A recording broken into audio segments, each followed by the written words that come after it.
Everyone, welcome to Judiciary Plus.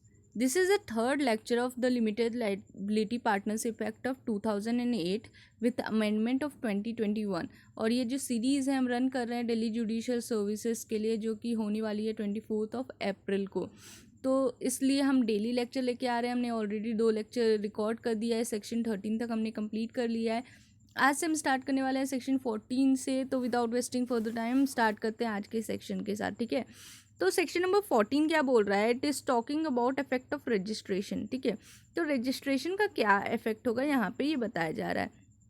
तो on registration a limited liability partnership shall by its name be capable of, किस चीज़ का capable होगा? Suing और being sued, accruing, owing, owning, holding, developing और disposing of property whether movable या immovable हो, tangible हो या इंटेंजिबल हो। C having a common self if it decide have one, and D doing and suffering such other act and thing as body corporate may lawfully do and suffer। तो यहाँ basically जो बात हो रही है वो बोल रही है कि रजिस्ट्रेशन का इफेक्ट क्या होगा, सेक्शन नंबर 14 में बोल रहा है। तो जब भी रजिस्ट्रेशन होता है ना तो कोई भी LLP जो है वो अपने नाम से क्या कैपेबल होती है? अपने नाम पे कोई भी LLP जो है, जैसे LLP हमने डिस्कस किया था कि एक सेपरेट लीगल एंटिटी होती है, इसलिए LLP अपने नाम से किसी को भी सू कर सकती है और उसके नाम पे उसको भी सू किया जा सकता है। अपने नाम पे एक्रू कर सकती है, ओन कर सकती है, होल्ड कर सकती है, डेवलप कर सकती है, डिस्पोज ऑफ कर सकती है कोई भी प्रॉपर्टी, चाहे वो मूवेबल हो, चाहे वो इमूवेबल हो, चाहे वो टेंजिबल हो या इंटेंजिबल हो। टेंजिबल इंटेंजिबल का I hope you know the meaning. Tangible जिसको हम फील कर सकते हैं, जिसको हम टच कर सकते हैं, जिसको हम देख सकते हैं। इंटेंजिबल जिसको हम नहीं देख सकते, ठीक है। तो वैसी प्रॉपर्टी होती है इंटेंजिबल। देन जो C नंबर है वो बोल रहा है कि LLP जो है अपने नाम पे उसका एक कॉमन सील भी होगा, ठीक है। और अगर वो डिसाइड भी कर सकती है कि उसको कैसा चाहिए। वह जो लास्ट है वो बोल रहा है LLP जो है अपने नाम पे do and suffer from such other act and thing as body corporate में लॉफुली डू। जो भी एक बॉडी कॉर्पोरेट डू कर सकती है ना, जो सेपरेट एंटिटी होने के कारण, वो सारी चीज़ें LLP भी कर सकती है। सो this is the benefit of company which is also hold by LLP, ठीक है। तो जैसे मैंने आपको बताया था पार्टनरशिप और कंपनी के बीच की एक जो चीज़ आई थी वो LLP थी, जिसमें दोनों के जो अच्छी चीज़ें थी, पार्टनरशिप की भी और कंपनी की भी, वो ले लिया गया। तो ये जो प्रोविज़न है ये बेसिकली सेपरेट लीगल एंटिटी के बारे में बता रहा है। तो उसकी सारी कंपनी की अच्छी सारी चीज़ें जो LLP में हमने इनकॉर्पोरेट की है, ठीक है। अब सेक्शन नंबर 15 पे चलता है। ये नेम के बारे में बात कर रहा है, ठीक है। यहाँ से जो है सेक्शन बहुत ही सिंपल है। अभी तक भी सिंपल ही था, सिर्फ सुनते जाइए, लाइन से याद हो जाएगा आपको। नेम क्या बोल रहा है? जितने भी LLP होंगे ना उनका जो है either the word limited liability partnership और acronym LLP at the last word of the name. अब आपने कुछ भी नाम रखा है LLP का, ठीक है। तो LLP का अब जो भी नाम है उसके लास्ट में या तो आप LLP लगाएंगे या तो लिमिटेड लाइबिलिटी पार्टनरशिप, ठीक है। अब फॉर एग्जांपल आप समझ लीजिए कि मोहनलाल ने अपना LLP को इनकॉर्पोरेट किया, तो उसका नाम हो जाएगा मोहनलाल LLP और मोहनलाल लिमिटेड लाइबिलिटी पार्टनरशिप, ठीक है, क्योंकि एंड में उसको वो लगाना है, ठीक है। दूसरा क्या होता है? No limited liability partnership shall be registered by a name which in the opinion of central government is undesirable और identical to nearly resemble to the other partnership form LLP body corporate registered trademark trade name और subject matter on the application of the registration of the other person under trademark act of 1999।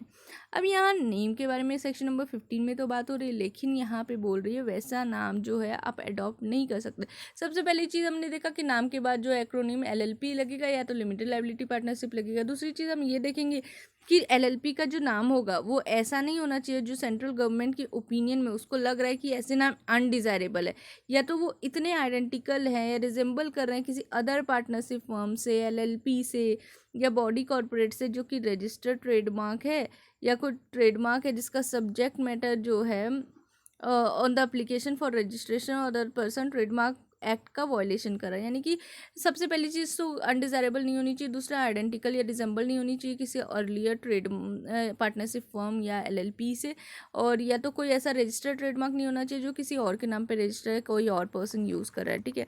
तो ये भी नहीं होना चाहिए।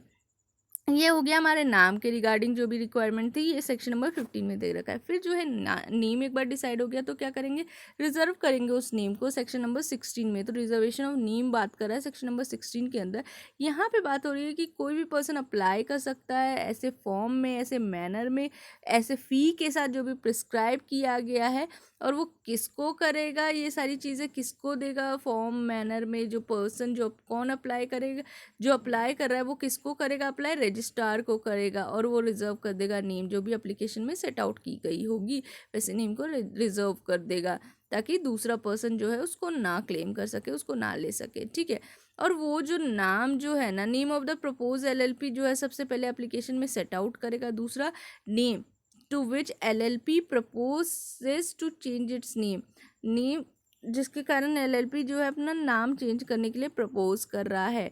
ठीक है। यानी कि सबसे पहले क्या सेट करेगा, या तो अगर आप फर्स्ट टाइम नेम रख रहे हो तो जो प्रपोज नेम है उसको डालो, अपने एप्लीकेशन में सेट आउट करो। अगर आप नेम चेंज के लिए प्रपोजल डाल रहे हो तो वो चेंज नेम जो है एप्लीकेशन में आ जाएगा। फिर सबसेक्शन 2 बोल रहा है कि जैसे ही एप्लीकेशन जो है सबसेक्शन 1 के अंदर दे दी गई, पेमेंट कर दिया गया प्रिस्क्राइब्ड फ़ी का, ठीक है, तो क्या होगा, पेमेंट दे दी गई, एप्लीकेशन मेड कर दी गई, पेमेंट कर दिया गया प्रिस्क्राइब पेमेंट का, फीस का, तो जो रजिस्ट्रार होगा ना, अगर वो सेटिस्फाई हो जाता है तो क्या होगा, सब्जेक्ट टू रूल्स जो भी सेंट्रल गवर्नमेंट ने प्रिस्क्राइब किए हैं इस मैटर में, वो क्या करेगा, नाम रिजर्व कर देगा। Is not one which that the name to be reserved is not one which is rejected on the ground referred in subsection 2 of section number 15, reserve the name for a period of 3 months। याद रखिएगा, time period very much important for you.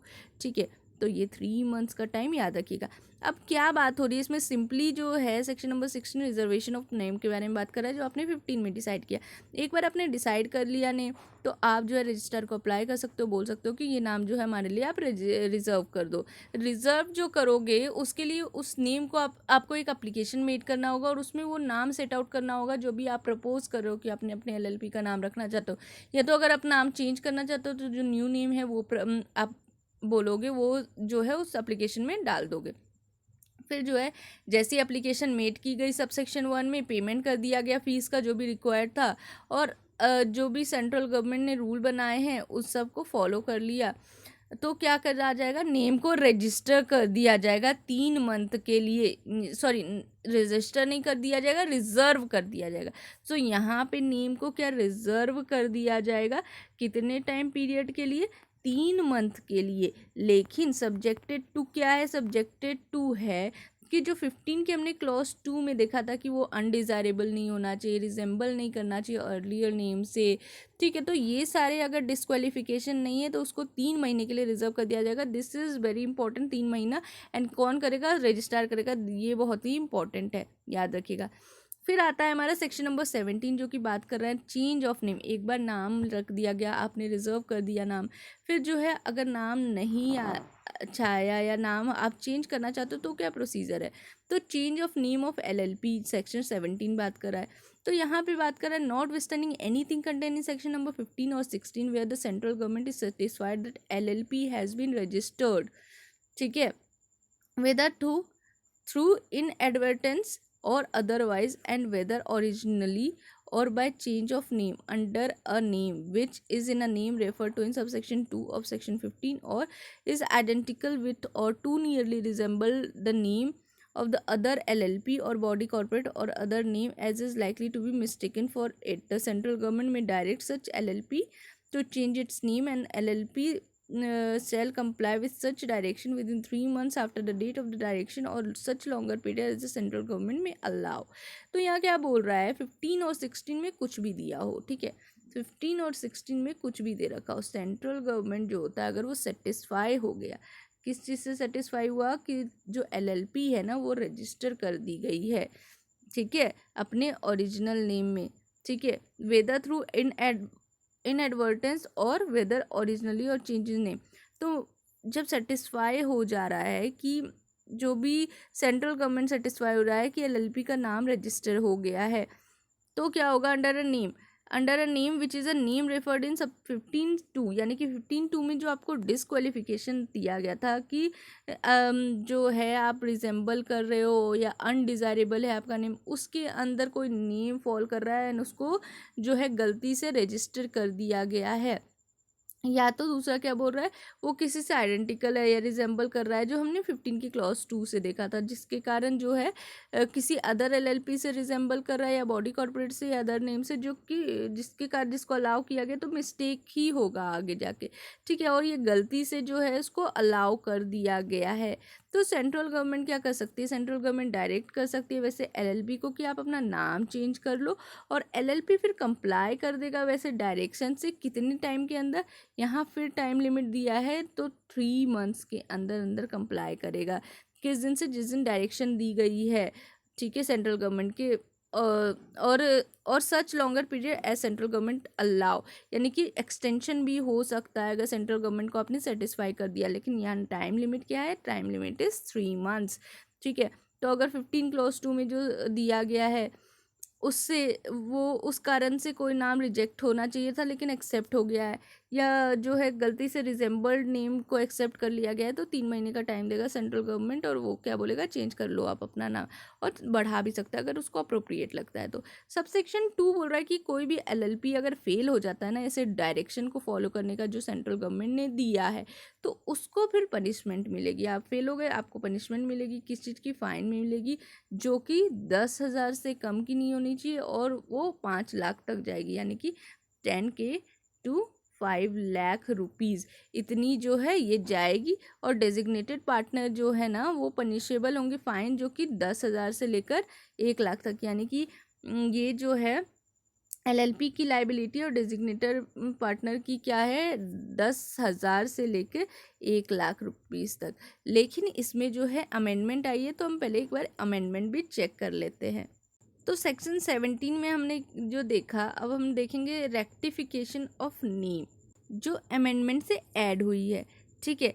तो not वेस्टैंडिंग anything in 15 और 16, 15, 16 में कुछ भी दे रखा हो, ठीक है, अगर वो गलती से कोई नाम को रजिस्टर कर लेता है ना एलपी, और on its registration, first registration, और if registration new name is registered by the name identical with is to resemble with that of LLP और अ कंपनी, गलती से किसी नाम को रजिस्टर कर दिया है जो कि रिजेंबल करती है किसी एलएलपी से, बॉडी कॉर्पोरेट या कंपनी से, और अगर वो रिजेंबल करती है किसी रजिस्टर्ड ट्रेडमार्क की जो कि किसी और के नाम पे है, और वो मिस्टेकली उसको एक्सेप्ट कर लिया जाता है, तो अप्लीकेशन मेड किया जाएगा वैसे एलएलपी को सबसेक्शन ए और बी के अंदर, और रिस्पेक्ट कंपनी को भी किया जा सकता है।